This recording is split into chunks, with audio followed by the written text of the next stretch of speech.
ನಾನು ನೋಡಿ hi friends, ಎಲ್ಲರೂ ಹೆಂಗಿದ್ರಿ? ಎಲ್ಲರೂ ಆರಾಮಿದ್ರಿ ಅನ್ಕೊತೀನಿ. ಇದು ಅಮಾವಾಸ್ಯೆ ದಿನ ಅಂದರೆ ಅಕ್ಟೋಬರ್ 2 ಸುಜ್ಜುಂದು ರಜೆನೂ ಇತ್ತಲ್ಲ, ಅವತ್ತು ಅಮಾವಾಸ್ಯೆನೇ ಇತ್ತು. ಅವತ್ತು ಮಾಡಿದಂಥ ವ್ಲಾಗು. ಅವತ್ತು ಅವನಿಗೆ ಏನು ಅನ್ನಿಸ್ತೋ ಏನೋ ಸುಜ್ಜುಗೆ ಬೆಳಗ್ಗೆ ಎದ್ದು ಬ್ರಷ್ ಮಾಡಿ ಕೂಡಲೇ ಜಳಕ ಮಾಡ್ತೇನೆ ಇವತ್ತು ಅಂತ ಹೇಳಂದ. ಇನ್ನು ಬಿಸಿನೀರು ಕಾಸಿಲ್ಲ ಅವಂಗೆ.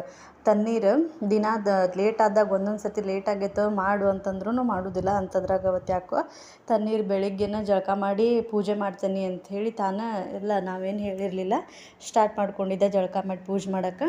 ಅಷ್ಟೊತ್ತಿಗೆ ನಾನು ದೋಸೆಗಂತ ಹೇಳಿ ಹಿಟ್ಟೆಲ್ಲ ರಾತ್ರಿನ ರುಬ್ಬಿಟ್ಕೊಂಡಿದ್ದೆ. ಅವತ್ತು ರೊಟ್ಟಿ ಮಾಡಲಿಲ್ಲ, ಅವತ್ತು ದೋಸೆದು ಹಿಟ್ಟೆಲ್ಲ ರೆಡಿ ಮಾಡಿ ಇಟ್ಕೊಂಡಿದ್ದೆ.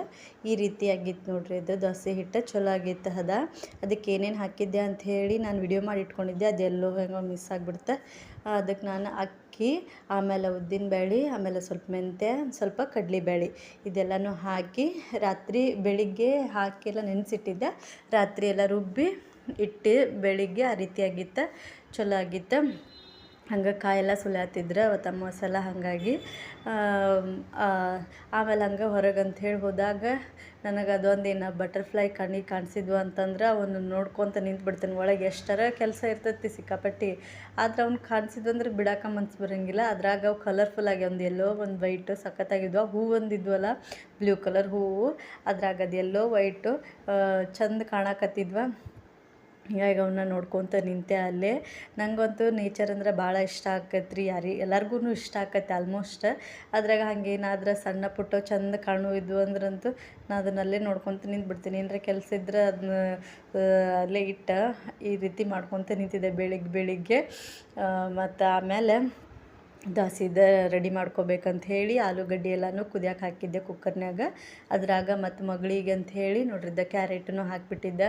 ಮತ್ತು ಆಕೆಗೂ ಬೇಕಲ್ಲ ಏನಾರ, ಆಕೆಗದು ಫುಡ್ ರೆಡಿ ಮಾಡ್ಕೊಂಡ್ರಾತಂಥೇಳಿ ಕ್ಯಾರೆಟ್, ಆಮೇಲೆ ಆಲೂಗಡ್ಡೆ ಬಾಜಿ ಪಲ್ಯಕ್ಕಂತ ಹೇಳಿ ಅದಕ್ಕೆ ಮದ್ದು ಈರುಳ್ಳಿ, ಟೊಮ್ಯಾಟೊ, ಮೆಣಸಿನ್ಕಾಯಿ, ಒಂದು ಸ್ವಲ್ಪ ಕರಿಬೇವನ್ನು ಇಟ್ಕೊಂಡಿದ್ದೆ ಇಲ್ಲಿ. ಆಮೇಲೆ ಪಲ್ಯ ಎಲ್ಲ ರೆಡಿ ಮಾಡ್ಕೊಂಡು ದೋಸೆನೂ ಎಲ್ಲನೂ ರೆಡಿ ಮಾಡ್ಕೊಳತ್ತಿದ್ದೆ. ಅಷ್ಟೊತ್ತಿಗೆ ಮನೆಯವರೆಲ್ಲ ಜಳಕ ಪೂಜೆ ಇದನ್ನು ಮಾಡ್ಕೊಳತ್ತಿದ್ರು. ಅವತ್ತು ನೋಡ್ರಿ ಹೆಂಗಾತಂತಂದ್ರೆ ಬೆಳಿಗ್ಗೆ ಸುಜ್ಜು ಎಲ್ಲ ಆರಾಮದಾನ. ಬೆಳಿಗ್ಗೆಲ್ಲ ಅವಂಗ ನಮ್ಮ ಮನ್ಯಾಗ ದೋಸೆ ಅಂದ್ರೆ ಅವಂಗ ಇಷ್ಟ. ನಮಗೂ ಬೇಕಾದ್ರೆ ಅವಂಗ ದೋಸೆ ಬೇಕು. ಇಲ್ಲಿ ನೋಡ್ರಿ ನಾನು ಚಟ್ನಿ ಮಾಡ್ಕೊಳತ್ತಿದ್ದೆ. ಇದು ಚಟ್ನಿಗೆ ಇದು ಕೊಬ್ಬರಿ, ತೆಂಗಿನಕಾಯಿದು ಕೊಬ್ಬರಿ ಎಲ್ಲನೂ ತಕ್ಕೊಂಡು ಹಾಕಿದ್ದೆ. ಆಮೇಲೆ ಹಸಿಮೆಣಸಿನ್ಕಾಯಿ, ಸ್ವಲ್ಪ ಶುಂಠಿ, ಬೆಳ್ಳುಳ್ಳಿ, ಜೀರಿಗೆ, ಆಮೇಲೆ ಕರಿಬೇವು, ಕೊತ್ತಂಬರಿ ಇರಲಿಲ್ಲ, ಕೊತ್ತಂಬರಿ ಹಾಕಲಿಲ್ಲ. ಇದ್ರೆ ಅದನ್ನು ಹಾಕಿ ಚಟ್ನಿನೂ ಮಾಡ್ಕೊಳತ್ತಿದ್ದೆ. ಚಟ್ನಿ ಆಮೇಲೆ ಆಲೂಗಡ್ಡೆ ಪಲ್ಯ ಮಾಡ್ಕೊಂಡಿದ್ವಿ ದೋಸೆಗೆ. ಈ ರೀತಿ ಎಲ್ಲನೂ ಹಾಕ್ಕೊಂಡು ನೋಡಿರಿ, ನೀವು ಯಾರ್ಯಾರು ಗೊತ್ತಿರ್ತೈತೆ ಆಲ್ಮೋಸ್ಟ್ ಚಟ್ನಿದು. ಗೊತ್ತಿಲ್ಲದವರು ನೋಡಿರಿ, ಮತ್ತೇನು ಅನ್ಕೋಬೇಡ್ರಿ, ಏನು ಸ್ಪೆಷಲ್ ಏನಾರ್ಗೂ ಮಾಡೋಕೆ ಬರೋದಿಲ್ಲ ಅಂಥೇಳಿ. ಇದು ಆಲೂಗಡ್ಡೆ ಪಲ್ಯ ಈ ರೀತಿ ಎಲ್ಲ ರೆಡಿಯಾಗಿತ್ತು. ಆಮೇಲೆ ಸುಜ್ಜು ಎಲ್ಲ ಏನು ಬೆಳಿಗ್ಗೆದ್ದೆಲ್ಲ ಮಾಡ್ಕೊಂಡು ಜಳಕ ಮಾಡಿ ದೇವ್ರ ಪೂಜೆ ಅಂಥೇಳೆಲ್ಲ ಮಾಡ್ಕೊಂಡು ನಾಷ್ಟ ಫಸ್ಟ್ ಅವ್ನಿಗೆ ಕೊಟ್ಟೆ. ನಾವು ತಿನ್ನತ್ತಿದ್ದ. ಅಷ್ಟಕ್ಕೆ ನಮ್ಗೆ ಗುಬ್ಬಿ ಆಕೆನ ಏನರ ನಾವು ತಿನ್ನತ್ವಿ ಅಂದ್ರೆ ನಮಗೂ ಬೇಕಂಥೇಳಿ ಜಗಳ ಮಾಡ್ತಿರ್ತಾಳೆ, ಅಳ್ತಿರ್ತಾಳೆ. ಅವಾಗ ಆಕೆಗೂ ಅಷ್ಟು ಇಟ್ಟ ಬಾಯಿ ಹಾಕತ್ತಿದ್ದ. ಹೇಳಿದ್ದೆ ಹಂಗೆ ಭಾಳೆಲ್ಲ ಹಾಕಬೇಡ, ಆಕೆ ಅಳಾತ್ರಷ್ಟು ಹಾಕಿ ಸ್ವಲ್ಪ ಅಂಥೇಳಿ. ಆಕೆ ಅಳಾತಿದ್ಲಲ್ಲ, ಹಾಗಾಗಿ ಒಂದು ಸ್ವಲ್ಪ ಸಣ್ಣ ಪೀಸ್ ಮಾಡಿ ಹಾಕತ್ತಿದ್ದ ಆಕೆಗೆ. ಹಂಗೆ ಬಾಯಿಸ್ಕೊತ ಕುಂದಿರ್ತಾಳೆ. ಆಮೇಲೆ ಮನೆಯವರು ಗಾಡಿ ಅಮಾವಾಸ್ಯೆಗೆ ನಮ್ಮ ಕಡೆ ಎಲ್ಲ ಗಾಡಿ ಏನಾದರೂ ಮನೆಯಾಗಿದ್ರೆ ಅವ್ನು ತೊಳೆಯೋದು ಪೂಜೆ ಎಲ್ಲ ಮಾಡ್ತೀವ್ರಿ ನಾವು. ಹಾಗಾಗಿ ಗಾಡಿ ಎಲ್ಲ ತೊಳೆಯತ್ತಿದ್ರು ಅವರು.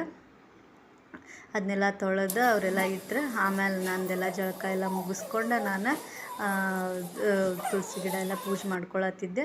ಆಮೇಲೆ ಹೆಂಗೂ ಗಾಡಿನ ತೊಳೆದಿಟ್ಟಿದ್ರಲ್ರಿ ಇವರು, ಗಾಡಿನೂ ಪೂಜೆ ಮಾಡಿದ್ರಾತಂಥೇಳಿ ಪೂಜೆ ಎಲ್ಲ ಮುಗಿಸ್ಕೊಂಡು ನಾಷ್ಟ ಮಾಡಾಕತ್ತಿದ್ದೆ. ಅವ್ರದ್ದೆಲ್ಲ ಮುಗ್ದಿತ್ತು ನಾಷ್ಟ. ನೋಡಿರಿ ದೋಸೆ, ಆಮೇಲೆ ಆಲೂಗಡ್ಡೆ ಬಾಜಿ, ಅದು ಚಟ್ನಿ ಹೇಳಿದ್ದೆ ಅಲ್ರಿ, ಚಟ್ನಿನೂ ಚಲೋ ಆಗಿತ್ತು. ಅದನ್ನ ನಾನು ಪೂರ್ತಿ ನುಣ್ಣಗೆ ರುಬ್ಬಿರಲಿಲ್ಲ. ಅದು ಪೂರ್ತಿ ನಮ್ಗೆ ಅದೇನ ಈ ರೀತಿ ಒಂದು ಸ್ವಲ್ಪ ಈ ರೀತಿ ಆದ್ರೇ ಚಲೋ ಅನ್ನಿಸ್ತೈತೆ. ಆ ರೀತಿ ಆಗಿತ್ತು. ಚಲೋ ಅನ್ಸಾತಿತ್ತು ನನಗಂತ. ಇದನ್ನು ಪಲ್ಯ ಅದು ವಿಡಿಯೋ ಮಾಡತ್ತನಲ್ಲ, ಕಲರ್ ಫುಲ್ ಮಸ್ತ್ ಕಾಣತ್ತಿತ್ತು. ಹಂಗಾಗಿ ಅದನ್ನ ವಿಡಿಯೋ ಮಾಡ್ಕೊತ ನಿಂತಿದ್ದೆ. ಎಲ್ಲ ಕಲರ್ ಮಸ್ತ್ ಚಂದ ಕಾಣತ್ತಿತ್ತದು. ಅದನ್ನ ಹಂಗೆ ವಿಡಿಯೋ ಮಾಡಿಕೊಂಡೆ. ಆ ಸುಜ್ಜುಗೆ ಅವತ್ತು ಹೇಳಿದ್ದೆ ಅಲ್ರಿ, ಸುಜ್ಜು ಎಲ್ಲ ಬೆಳಿಗ್ಗೆಲ್ಲ ದೋಸೆ ಎಲ್ಲ ತಿಂದಾನ, ಎಲ್ಲ ಸರಿನದಾನೆ, ಆ್ಯಕ್ಟಿವ್ ಆಗಿದಾನೆ, ಎಲ್ಲ ಅದಾನ. ಅದೆಲ್ಲ ದೋಸೆ ಎಲ್ಲ ತಿಂದು ಮುಗಿಸ್ಕೊಂಡು ಎಲ್ಲ ನಮ್ಮದು ಮುಗೀತು, ಅವನದು ಮುಗೀತು. ನಮ್ಮ ಬುದ್ಧಿ ನೋಡ್ರಿ ಇಲ್ಲಿ ಹೆಂಗೆ ಬರ್ತಾಳೆ ನಡ್ಕಂಡು. ನಂಗೆ ತಿನ್ಬೇಕಂದ್ರೆ ಒಂದು ಸ್ವಲ್ಪ ಆರಾಮಾಗಿ ಕುಂತು ತಿನ್ನೋಕ್ಕೂ ಕೊಡೋದಿಲ್ಲ, ಹಂಗೆ ಮಾಡ್ತಾಳೆ. ಬೇಕಂತ ಮಲ್ಕೊಂಡಿರ್ತಾಳೆ. ಅದು ಏನೋ ಗೊತ್ತಿಲ್ಲ, ಪ್ಲೇಟ್ನ ಕೈಯಾಗಿ ಹಿಡ್ಕೊಂಡೆ ಅಂದ್ರೆ ಆಕಿಗೆ ಎಚ್ಚರಾಗಿ ಬಿಡ್ತೈತಿ, ಇಲ್ಲ ಅಂದ್ರೆ ಜಗಳ ಬರ್ತೈತಿ. ಹಿಂಗೆ ಮಾಡ್ತಾವೆ ಮಕ್ಕಳು, ಬ್ರೇಕ್ ಹಾಡ್ತಾವೆ. ತಿನ್ನುವಾಗ ಬೇಕಂತ ಅದೇನೋ ದೇವ್ರ ಮನಸ್ಸು ನೋಡ್ತಾನಂತ ದೊಡ್ಡವ್ರು ಅಂತಾರೆ. ಹಂಗೆ ಮಾಡ್ತಾವ್ರು ಬೇಕಂತ ತಿನ್ನುವಾಗ. ಅದ್ರಾಗ ನಮ್ಗೆ ಹೊಟ್ಟೆ ಭಾಳ ಹಸಿವಾಗಿರ್ಬೇಕು. ಆ ಟೈಮ್ನಾಗಂತೂ ಅಳೋದು ಕಾಡೋದು ಭಾಳ ಮಾಡ್ತಾವೆ. ಇಲ್ಲಿ ಚಂದ ಆಟ ಆಡತ್ತಿದ್ಲ, ಹಂಗಂಥೇಳಿ ವಿಡಿಯೋ ಮಾಡಿಕೊಂಡೆ. ಅದು ಸುಜ್ಜು ಅಷ್ಟೆಲ್ಲ ಮಾಡಿ ಅವಂಗೆ ಆರಾಮ ಇಲ್ದಂಗೆ ಆತ್ರಿ. ಯಾಕೇನು ವಾಂತಿ ಮಾಡ್ಕೊಂಡ ಸ್ವಲ್ಪ ಹೊತ್ತಿಗೆ ಮಾಡ್ಕೊಂಡು ಹಂಗೆ ಅವಂಗೆ ಮಲ್ಕೊಂಡ. ಹಂಗೆ ವಾಂತಿನೂ ಶುರು ಆತ. ಯಾಕೋ ಅವತ್ತು ಮತ್ತು ಮೈನೂ ಬಿಸಿ ಆತ. ಮತ್ತು ಹಾಸ್ಪಿಟ್ಲಿಗೆಲ್ಲ ತೋರಿಸ್ಕೊಂಬಂದ್ವಿ. ಇವತ್ತು ಅಷ್ಟೇನಿಲ್ಲ, ಕಡಿಮೆ ಆಗೈತಿ. ಒಂದಿನ ಮತ್ತು ಎಕ್ಸಾಮು ಬಿಡಿಸಿದ್ವಿ ನಾವು. ಎಕ್ಸಾಮ್ ಇತ್ತು, ಹೋಗ್ಲಿ ಬಿಡು ಅಂಥೇಳಿ ಜ್ವರ ಬಂದಿತ್ತಲ್ಲ, ಹೀಗಾಗಿ ಎಕ್ಸಾಮ್ನು ಬಿಡಿಸಿದ್ವಿ. ನಮ್ಮ ಗುಬ್ಬಕ್ಕ ಎಲ್ಲ ಆಟ ಆಡತ್ತಿದ್ಲ. ಅದ್ರ ವಾಂತಿನ ಯಾಕೋ ಸ್ಟಾರ್ಟ್ ಆಗಿತ್ತು. ಈಗ ವಾಂತಿ ಕಡಿಮೆ ಆಗೈತೆ ಅವಂಗೆ, ಅದೇನಿಲ್ಲ. ಮೈ ಒಂದು ಸ್ವಲ್ಪ ಅಷ್ಟು ಜ್ವರ ಏನಿಲ್ಲ, ಒಂದು ಸ್ವಲ್ಪ ಬಿಸಿ ಐತಿ. ನೋಡಿರಿ, ನನ್ನ ಬ್ಲಾಗ್ ಇಷ್ಟ ಆಗಿದ್ರೆ ಒಂದು ಲೈಕ್ ಮಾಡಿ, ಕಮೆಂಟ್ ಮಾಡಿ, ಹಾಗೆ ಸಬ್ಸ್ಕ್ರೈಬ್ ಕೂಡ ಮಾಡಿ ಅಂತ ಹೇಳ್ತಾ ನನ್ನ ಬ್ಲಾಗ್ನ ಮುಗಿಸ್ತೀನಿ. Thank you, bye, see you.